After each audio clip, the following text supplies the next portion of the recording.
बघा आता फर्स्टमधला जी जो दिलेला आहे बघा, अनबायस कॉईन काय सांगितलं आहे, unbiased coin toss 5 times, find the probability of getting 3 heads. ठीक आहे, म्हणजे आपला एक कॉईन आहे तो 5 वेळेस टॉस केला आहे आणि 3 वेळेस हेड येण्याचे चान्सेस विचारलेले आहे. ठीक आहे, म्हणजे प्रॉबिलिटी विचारली. तर बघा आता याचं सोल्युशन.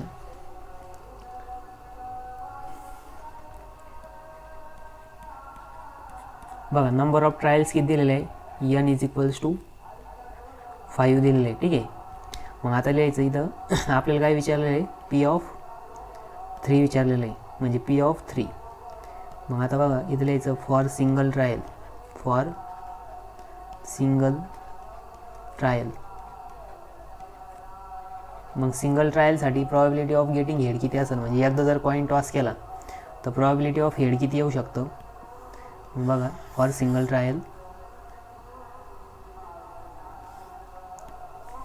मग for single trial P is equals to किती येणार आहे, म्हणजे बघा एकदा जर आपण कॉईन जर टॉस केला मग पी ऑफ हेड येण्याचे चान्सेस किती आहे, 1/2 आहे. म्हणजेच पी इक्वल्स टू किती आलं, 1/2. मग Q equals to find out करायचं.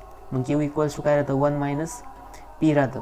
मग क्यू पी बघा, पी म्हणजे काय, प्रॉबिलिटी ऑफ हेड आहे, म्हणजे हेड यायचे चान्सेस आहे. तर क्यू म्हणजे काय, probability of not getting head, म्हणजे हेड न येण्याचे चान्सेस आहे.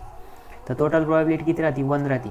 मग हेड यायचे चान्सेस जर 1/2 असेल तर टेल यायचे चान्सेस हेड न येण्याचे चान्सेस किती असेल, तर 1 मायनस 1/2. म्हणजेच क्यू इक्वल्स टू किती येणार, 1/2. ठीक आहे, मग आता इथं काय करायचं, by using binomial distribution, by using binomial distribution.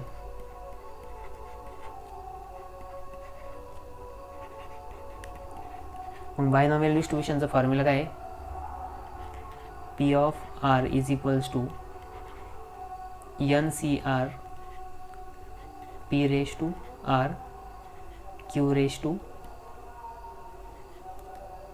n minus R. ठीक आहे, मग आता काय करायचं,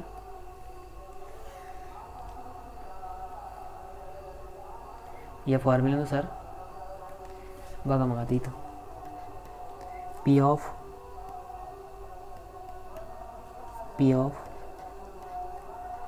3, कारण की आपल्याला प्रॉबिलिटी ऑफ गेटिंग 3 हेड्स विचारलेलं आहे. ठीक आहे, आपण इथं वरती लिहून पूर्ण statement, probability of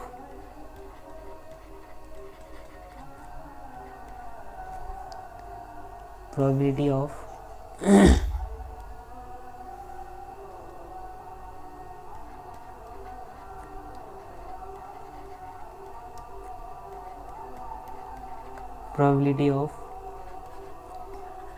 getting 3 heads.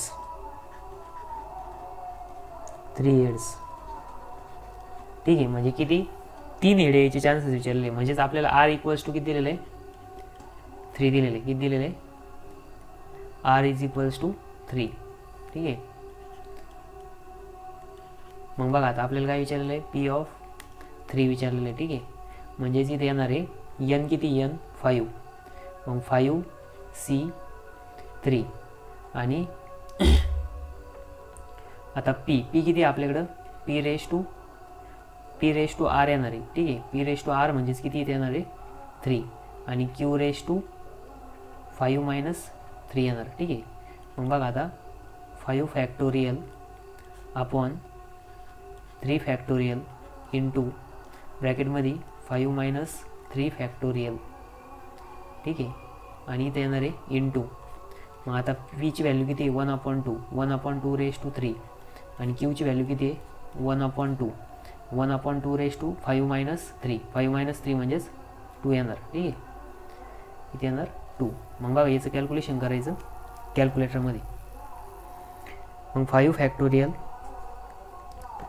Factorial upon 3 factorial into 5 minus 2 किती येणार आहे, 2 फॅक्टोरियल. मग याचं येतं बघा 10. किती येतं, 10. म्हणजेच 10 into 1/2 raise to 3 into 1/2 raise to 2 P of 3 आहे. ठीक आहे, मग बघा P of 3 is equals to, मग याचा आन्सर येतं बघा 0.3 इंटू 0.3125. ठीक आहे. मग प्रॉबिलिटी ऑफ गेटिंग 3 हेड्स किती आली? 0.3125 आली. ठीक आहे. मग बघा आपण हे सॉल्व केलं.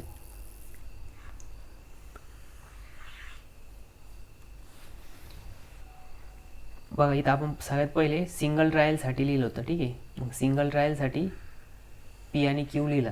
मग सिंगल ट्रायलसाठी कॉईन जर टॉस करेल असेल तर ऑलवेज सिंगल ट्रायल जर असेल कॉईनची तर त्यासाठी काय आहे की पी इक्वल्स टू 1/2 येतं आणि क्यू इक्वल्स टू पण 1/2 येतं.